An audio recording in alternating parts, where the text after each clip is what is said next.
స్వరూప్ గారు మీరేమంటారు? పుల్లారావు గారు చెప్పింది కరెక్టే కదా. అంటే కాపు ఓటింగ్ భారీ స్థాయిలో ఉంది, కంపారిటివ్లీ ఒక మంచి పర్సంటేజ్ ఉంది ఆంధ్రప్రదేశ్లో. రాష్ట్రం విడిపోయిన తర్వాత, తెలంగాణ విడిపోయిన తర్వాత ఇంకా కీలకంగా మారిపోయింది ఆంధ్రప్రదేశ్లో. అలాంటి కాపు ఓటింగ్ను దగ్గర చేసుకునేందుకు, లేదంటే గ్యాదర్ చేసుకునేందుకు ఏ పార్టీ కూడా పూర్తి స్థాయిలో సక్సెస్ అవ్వలేని పరిస్థితి మనకు కనిపిస్తుంది కదా. వైఎస్ఆర్సీపీ కొంత ముద్రగడ గారిని అట్రాక్ట్ చేసే ప్రయత్నం చేస్తుంది, ఆయనకు రాజ్యసభ సీట్ ఇవ్వాలని ప్రయత్నాలు జరుగుతున్నాయనేటువంటి చర్చ కూడా లేకపోలేదు. మీరేమంటారు? ఇప్పుడు మీరే చెప్పారండి, ముద్రగడ పద్మనాభం గారికి రాజ్యసభ సీట్ ఆఫర్ చేస్తున్నాము అని మీరు అన్నారు. అది స్పెక్యులేషన్ అయ్యి ఉండొచ్చు. ఏ వ్యక్తి కన్ఫర్మ్ అవ్వలేదు. ఇంకా రాజకీయాల్లోని ఏదైనా ఆశించే వస్తారు.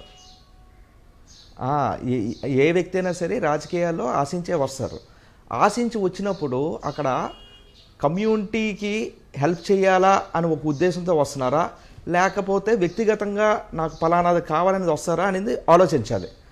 మీరు నాయకుల కింద తయారవ్వాలి అంటే, ఒక నాయకుడు గ్రామ స్థాయి నుంచి అయినా సరే, లేకపోతే రాష్ట్ర స్థాయిలో ఒక నాయకుడు అవ్వాలి అంటే, కాపు లేకపోతే నేను ఒక కమ్యూనిటీకి రిప్రజెంటేషన్ అని చెప్తే వాళ్ళు ఫెయిల్యూర్ అయిపోతారు. ఎప్పుడు కూడా ఒక నాయకుడి కింద ఎదగాలి అంటే నా ఎస్సీ, నా బీసీ, నా ఎస్టీ, నా ఓసీ, నా కాపు అని ఓన్ చేసుకోవాలి. అదే శ్రీ జగన్మోహన్ రెడ్డి గారు చేస్తున్నారు. అందుకే రాష్ట్రంలో ఈరోజు ఉమ్మడి ఆంధ్రప్రదేశ్లో ఇద్దరు వ్యక్తులు. ఒకటి ఎన్టీ రామారావు గారు, ఏముందండి కమ్యూనిటీ రాష్ట్రంలో ఏముంది, అయినా సరే అతను ప్రజాబలంతోనే అతను వచ్చాడు. 2 రాజశేఖర్ రెడ్డి గారు, అది మేము ఫాలో అయ్యి శ్రీ జగన్మోహన్ రెడ్డి గారు ఈరోజు నా ఎస్సీ అని ఓన్ చేసుకున్నారు, నా బీసీ అని ఓన్ చేసుకున్నారు, నా కాపు అని ఓన్ చేసుకున్నారు. కాబట్టే ఈరోజు జగన్మోహన్ రెడ్డి గారు ఇర్రెస్పెక్టివ్ ఆఫ్ కమ్యూనిటీస్ అతను ఈరోజు నాయకుడు అవ్వాడు. అతను ముద్రగడ పద్మనాభం గారు కావాలా, లేకపోతే మరొకరు కావాలా అనేది కాదు, అందరూ రావాలని కోరుకుంటాం. ఎందుకంటే ఒక మంచి సందేశంతో, ఒక మంచి దృక్పథంతో ఒక పార్టీ పెట్టినప్పుడు పేదవాళ్ళ కోసం మేము వాళ్ళ తాలూకా ఆర్థిక స్థితులు పెంపొందించడానికి వైఎస్ఆర్ కాంగ్రెస్ పార్టీ పుట్టినప్పుడు ఇలాంటి నాయకులందరూ రావాలని కోరుకుంటాం. కానీ ఏమైనా డిమాండ్స్ కానీ, ఏమైనా పర్సనల్ డిమాండ్స్ ఏమైనా ఉంటే అవి కొంత కుదరచ్చు, కుదరకపోవచ్చు. ఏదైనా సరే మేము చూస్తుంది ఏంటంటే, శ్రీ జగన్మోహన్ రెడ్డి గారు చూస్తున్నారు ఏంటంటే, అందరినీ కలుపుకొని అందరినీ తాలూకా సమ్మేళనంతో పార్టీ ముందుకెళ్ళాలి.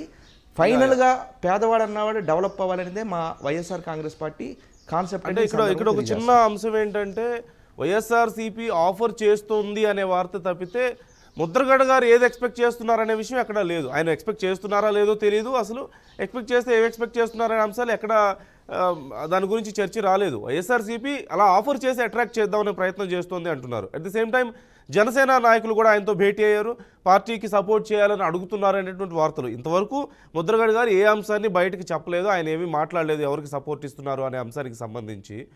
కానీ ఇప్పుడు మీరు చెప్పినట్లుగా జగన్మోహన్ రెడ్డి గారు అన్ని కులాలని, అన్ని మతాలని సమానంగా చూసుకుంటూ అందరినీ వెనకేసుకొచ్చే ప్రయత్నం చేసినప్పటికీ కూడా ముద్రగడ గారి అవసరం మీ పార్టీకి ఉంది అనేది మీ పార్టీ కూడా డినై చేయలేదు కదా. ప్రయత్నాలు అయితే జరుగుతున్నాయి, దాన్ని కాదనగలుగుతామా?